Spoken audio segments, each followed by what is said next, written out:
नमस्कार दोस्तों, मैं कुलदीप राणा। आज की इस घटना की शुरुआत होती है उत्तर प्रदेश के जिले अलीगढ़ से। अलीगढ़ जिले के अंदर एक धोरा गांव आता है और इसी धोरा गांव में रहने वाली मायावती देवी, जो कि एक विधवा औरत होती है।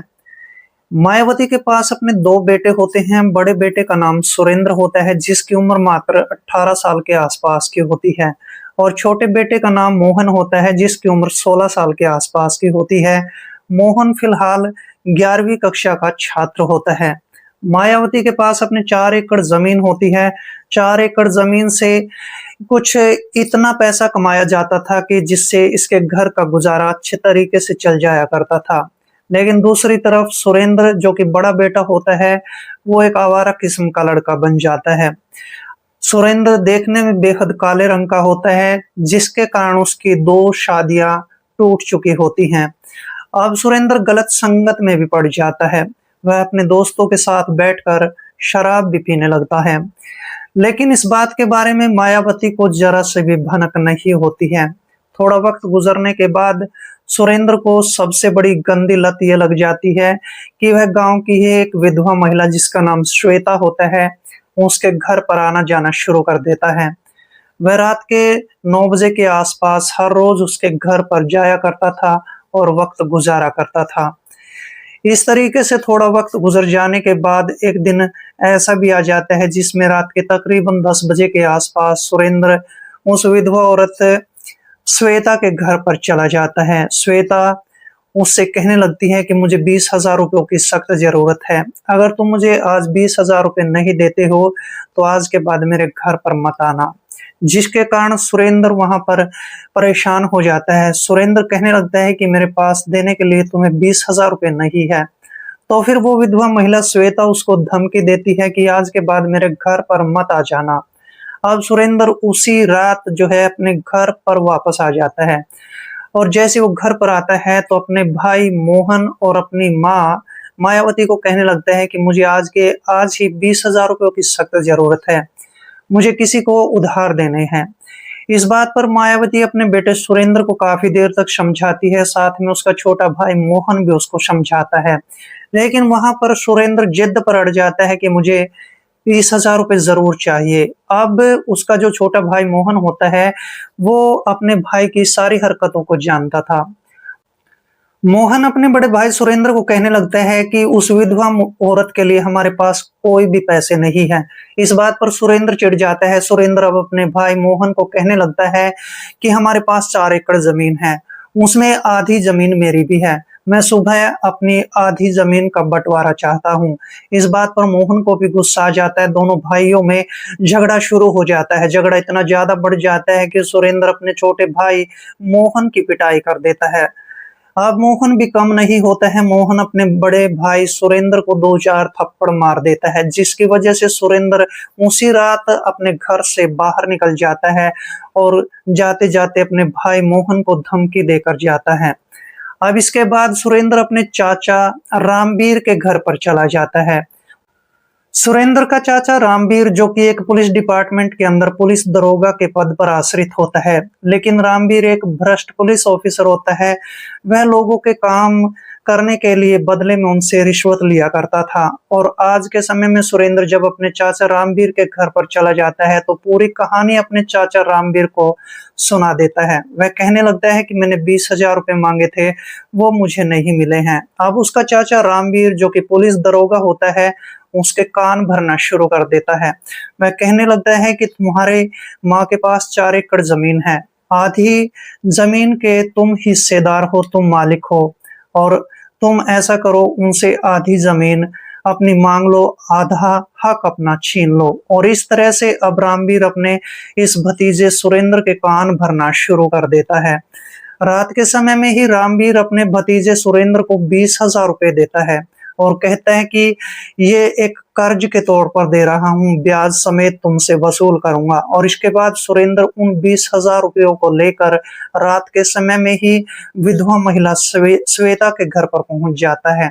श्वेता को वो पैसे दिए जाते हैं। श्वेता विधवा औरत भी खुश हो जाती है और इसके बाद श्वेता उसको अपने बेडरूम में लेकर चली जाती है।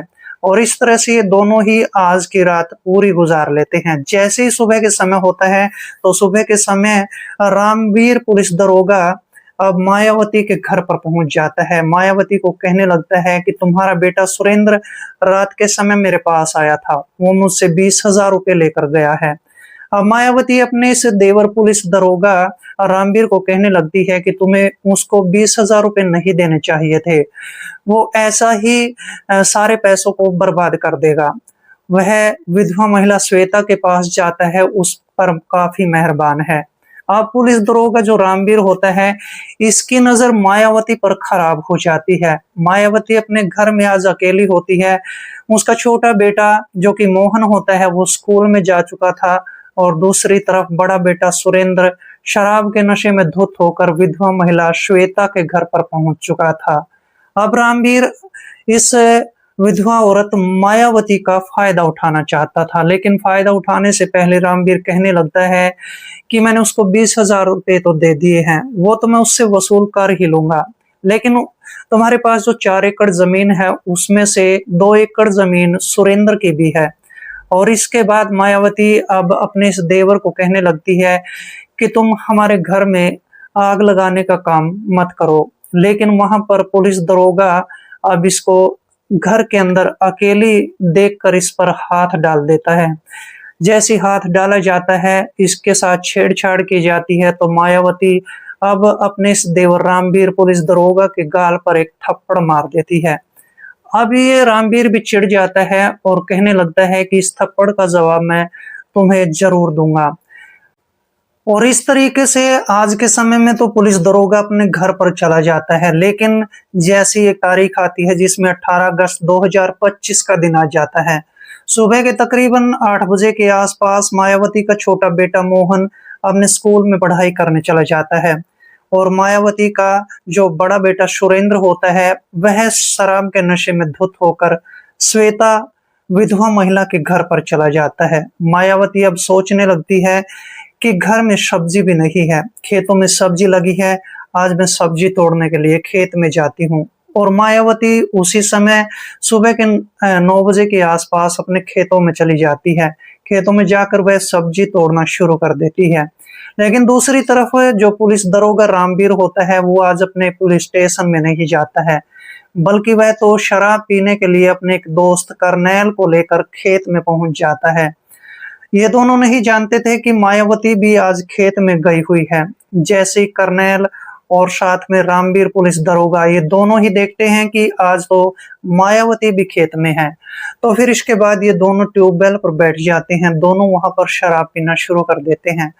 आधे से 1 घंटे तक का वक्त दोनों गुजारते हैं। दोनों काफी देर तक शराब पीते हैं। जब दोनों को गहरा नशा हो जाता है तो करनैल कहने लगता है कि रामवीर, आज तुम्हारी भाभी मायावती खेत में अकेली है, आज तुम्हारे पास मौका है, तुम जल्दी से अपना बदला ले लो। बस ये बात इस रामवीर को चुभ जाती है और रामवीर के दिमाग में वही बात घर कर जाती है। इसके बाद रामवीर और करनैल ये दोनों ही मायावती के पास चले जाते हैं। मायावती को कहने लगते हैं कि आज हम हिसाब पूरा करने आए हैं और आज तुम्हें इस खेत में बचाने वाला कोई नहीं है। वास्तव में आज के दौरान दूर दूर तक खेत में कोई भी किसान नहीं होता है। और इसके बाद मायावती इन दोनों को धमकी देती है कि अगर तुमने मेरे साथ छेड़खानी करने की कोशिश की तो इसका अंजाम बुरा होगा। लेकिन रामवीर अपने उस थप्पड़ को नहीं भूल पाया था और इसके बाद वह इस महिला के पास जाता है और इसके कपड़े फाड़ना शुरू कर देता है। इसके बाद रामवीर और करनैल दोनों इस महिला को घसीटते हुए अपने ट्यूबवेल पर ले जाते हैं और ट्यूबवेल पर ले जाने के बाद इसके साथ गलत रिश्ते कायम कर लेते हैं। ये दोनों तब तक गलत रिश्ते कायम करते हैं जब तक इनकी संतुष्टि नहीं हो जाती है। आखिरकार जब इनका काम खत्म हो जाता है तो इसके बाद ये दोनों ही इस खेत से अपने घर पर वापस आ जाते हैं और लगभग 1 घंटे का वक्त गुजरने के बाद मायावती भी अपने घर पर आ जाती है। लेकिन आज के समय में घर पर कोई नहीं होता है। लगभग 1 घंटे का वक्त गुजर जाने के बाद उसका छोटा बेटा मोहन घर पर आ जाता है। वह घर पर आकर देखता है कि उसकी माँ जोर जोर से रो रही होती है। अब मोहन अपनी माँ को पूछने लगता है कि माँ, आखिर ऐसी क्या बात हुई है जिसके कारण तुम रो रही हो। तो अब माँ रोते हुए गिड़गिड़ाते हुए अपनी पूरी कहानी मोहन के सामने सुना देती है। मोहन जो कि 16 साल का नौजवान लड़का होता है, गर्म खून होता है। अब मोहन सोचने पर मजबूर हो जाता है कि उसके चाचा ने किसी दूसरे व्यक्ति के साथ मिलकर उसकी माँ के साथ बहुत बुरा और गंदा काम किया है। उसको तो इस बात का मैं सबक सिखाने वाला हूँ। इस तरीके से लगभग 2 दिन का वक्त गुजर जाता है। 21 अगस्त 2025 के दिन मोहन अपने स्कूल के लिए निकलता है। 8:30 बजे के आसपास का वक्त होता है। मोहन अब देखता है कि पास में ही रामवीर पुलिस दरोगा की बैठक पड़ती थी। बैठक के अंदर रामवीर पुलिस दरोगा और साथ में उसका दोस्त करनैल सिंह दोनों बैठकर शराब पी रहे होते हैं।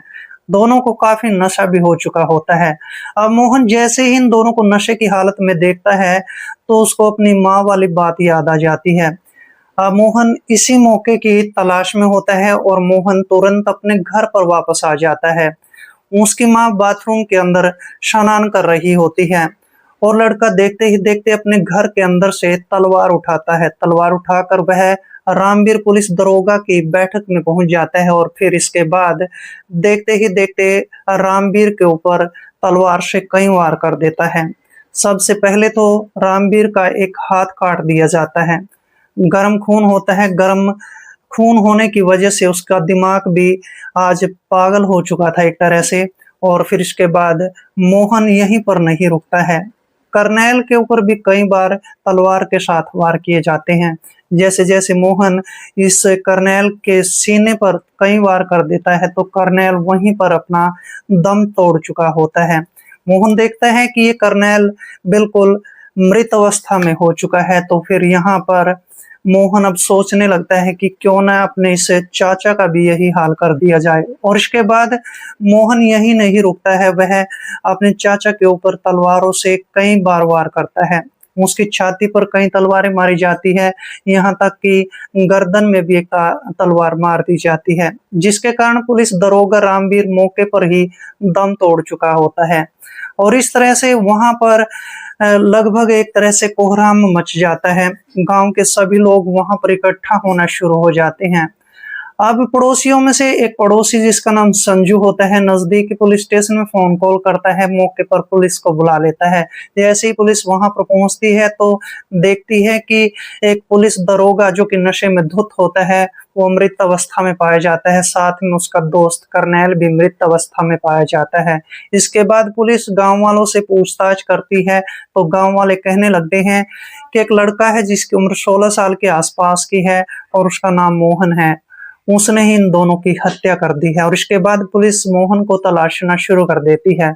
शाम के 4 बजे के आसपास मोहन को गिरफ्तार कर लिया जाता है और इसके बाद उसको नजदीकी पुलिस स्टेशन में ले जाया जाता है, उससे पूछताछ की जाती है। मोहन अपनी पूरी कहानी अपनी माँ के बारे में हुई पूरी घटना को पुलिस वालों को बता देता है, लेकिन पुलिस अब इस लड़के के खिलाफ चार्जशीट दायर कर चुकी होती है और इसके बाद इस लड़के को एक तरह से जेल में डाल दिया गया है। दोस्तों, इस पूरे घटनाक्रम के अंदर इस लड़के मोहन ने जो अपनी माँ के लिए किया, क्या वो सही था या गलत था? कमेंट बॉक्स में जरूर लिखें। मिलते हैं किसी ऐसी घटना के साथ, तब तक के लिए दोस्तों जय हिंद, वंदे मातरम।